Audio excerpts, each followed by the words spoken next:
Dear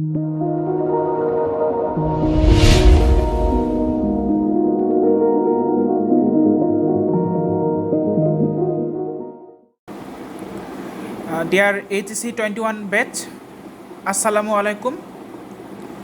How are you? I hope that you are fine. I am also fine. So এই ভিডিওটা নিয়ে আমি তোমাদের সামনে হাজির হয়েছি, তার একটা উদ্দেশ্য হলো আমি তোমাদের সামনে KCRUET এক্সাম অর্থাৎ গুচ্ছ ইঞ্জিনিয়ারিং এক্সাম সম্পর্কে বেশ কিছু গাইডলাইন বা উপদেশ শেয়ার করতে চাই।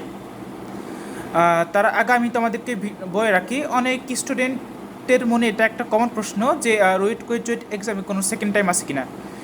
তাদের উদ্দেশ্যে আমার একটা উত্তর যে RUET KCRUET এক্সামে কোনো সেকেন্ড টাইম নেই।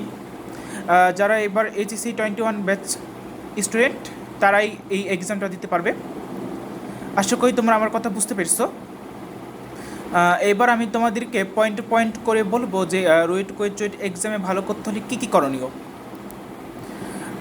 এক নম্বর করণীয় সেটা হচ্ছে প্রচুর প্র্যাকটিস করতে হবে। পরে কোনো গাফিলতি করা যাবে না। RUET KCRUET এক্সাম বা গুচ্ছ ইঞ্জিনিয়ারিং এক্সামের জন্য প্রায় 3.5 মাসের মতো সময় হাতে আছে। এই সময়টা enough, it is enough for taking preparation for KCRUET exam. এই 3.5 মাস টাইম যেহেতু enough, it is better if you practice OMR sheet in home. এই OMR শিট তোমরা গুগল ক্রমে গিয়ে অনেকগুলো ইমেজ পাবা। কোনো ফটোকপির দোকানে গিয়ে তোমরা যদি প্রিন্ট করে নিতে পারো সেটা তোমাদের জন্য বেটার হয়। সেটা যদি তোমরা প্রচুর প্র্যাকটিস করতে পারো সেটা তোমাদের জন্য অনেক ভালো হবে। আশা করি তোমরা আমার কথাগুলো বুঝতে পেরেছো। এটা গেলো একটা। 2 নম্বরটা হচ্ছে প্ল্যানিং করা। প্রত্যেকটা কাজ অবশ্যই প্ল্যান করে করতে হবে। তুমি 1.5 ঘন্টা এক সাবজেক্ট পড়লে, তা 10 মিনিট, এরপরে 10 মিনিট তুমি একটু রেস্ট নিলা। 10 মিনিট রেস্ট নিবা তার মানে এই না যে তুমি অনলাইনে থাকবা বা ফেসবুক মেসেঞ্জার চালাবা। তুমি এই 10টা মিনিটের জন্য চোখ বন্ধ করে রাখতে পারো। এতে ব্রেনের উপর যে প্রেশার তোমার 1.5 ঘন্টা ধরে পড়ার কারণে পড়েছিল সেটা অনেকাংশে দূর হবে। আর এই জিনিসটা পড়াশোনার পাশাপাশি যে কোনো কাজ, এনি কাজ, প্রত্যেকটা কাজে কনসেন্ট্রেশন রাখার জন্য অবশ্যই রেস্ট নেওয়াটা খুবই জরুরি। সেটা মানসিক প্রশান্তি। তোমরা যারা এই KCRUET এক্সামের মানবন্টনটা দেখছো তারা জানো যে ফিজিক্স, কেমিস্ট্রি, হায়ার ম্যাথ এই সাবজেক্টগুলোর পাশাপাশি আরেকটা সাবজেক্ট আছে, সেটা হচ্ছে ইংরেজি। তোমরা যারা শর্ট সিলেবাস দেখেছো তারা জানো যে ইংলিশের এবার যে গ্রামাটিক্যাল টার্মগুলো আছে সেগুলো হচ্ছে তোমার noun, adverb, right form of verbs ইত্যাদি ইত্যাদি। আমি এসব বলে আর সময় নষ্ট করতে চাই না। তোমাদের মনে অনেক সময় প্রশ্ন জাগতে পারে যে কোন বই পড়ে আমি ভালো রেজাল্ট করতে পারবো। আমি HSC 21 ব্যাচের একজন স্টুডেন্ট। আমি অ্যাডভান্সের JSCর বইটা ভালো করে পড়েছিলাম,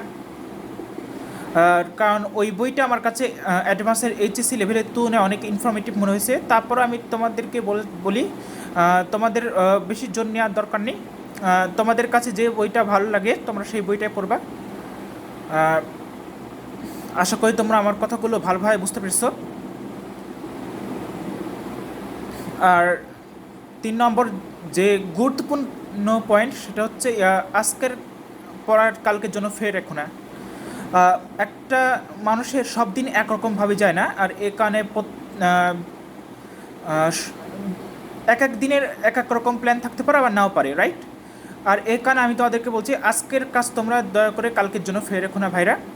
যদি তোমরা এই কাজটা করো না তাহলে এই যে আজকের কাজটা যে তুমি কালকের জন্য জমা রেখেছো এটা কালকের কাজে একটা নেতিবাচক প্রভাব ফেলবে। এর ফলে তুমি আজকের কাজটা যেমন ভালো করে কমিট করতে পারবে না, কালকের কাজটা ভালো করে কমিট করতে পারবে না, এই ব্যাপারে কোনো সন্দেহ নেই। আর আশা করি তোমরা আমার কথাগুলো বুঝতে পেরেছো। এর বেশি আমি আর কিছু বলতে চাচ্ছি না। আমি তোমাদের এই মুহূর্তে যে উপদেশগুলো দিলাম আশা করি সেগুলো তোমাদের বেশ উপকারে আসবে। আর তোমরা যারা HSC 21 ব্যাচ স্টুডেন্ট বেশি নিজেদের ফ্রেন্ডদেরকে এই গ্রুপে ইনভাইট করবা। মেম্বারশিপটা আরও বাড়বে। মেম্বারশিপটা যত বাড়বে ততই আমাদের উদ্দেশ্যটা সফল হওয়ার সম্ভাবনা বেড়ে যাবে ইনশাল্লাহ। আমি তোমাদের জন্য নেক্সট টাইম হাজির হচ্ছি আর একটা ভিডিও নিয়ে।